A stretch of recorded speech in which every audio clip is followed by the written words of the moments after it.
play deals so much with reality and illusion, with the way that people hide behind lies. You know, we all have terrible things in our lives that we like to just cover over the cracks with, and we have a certain kind of lightness and gaiety about us which lasts only so long.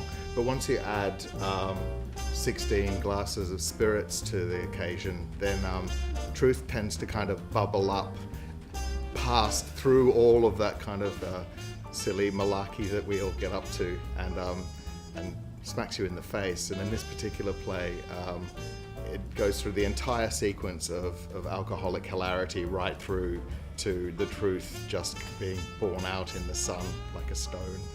It's been a roller coaster, and but very tightly controlled by our director Ian Sinclair, who loves the American canon and has done something wonderful with this play. I think he's been very true to it, and yet hopefully it speaks to a modern audience.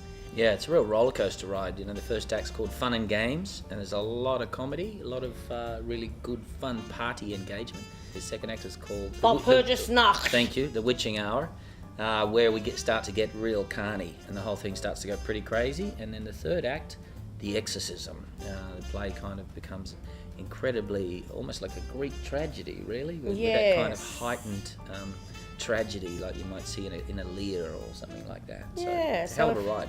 If you're planning a dinner party, you might like to come and see this show, because you'll get some really great ideas of what not to do with your guests. My character's name is Nick. He's a young biologist. He's a new professor to the university at which George has been teaching at for years. And he's a character, I would say, is driven by his ambition.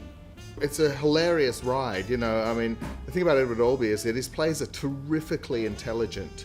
He was a very smart operator himself and a heavy drinker himself, and it is possible to have both at the same time, you know. And this play is he once was asked, you know, about why he had such crazy complexity in his plays, and he said that he had a beautiful quote where he said that subtle and intelligent people play subtle and intelligent games, and so why shouldn't we see that on stage as well as in real life? And this play really pumps that all up, and then he pours, you know, rubbing alcohol on top of it and throws a match on it, and the whole thing goes up, and really extraordinary things pop out the other end.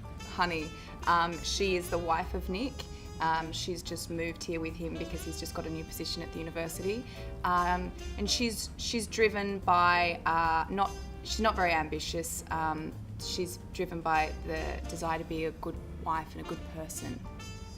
But that all kind of unravels during the play. It seems to make anybody proud of him. All right, George. All right, afraid of Virginia.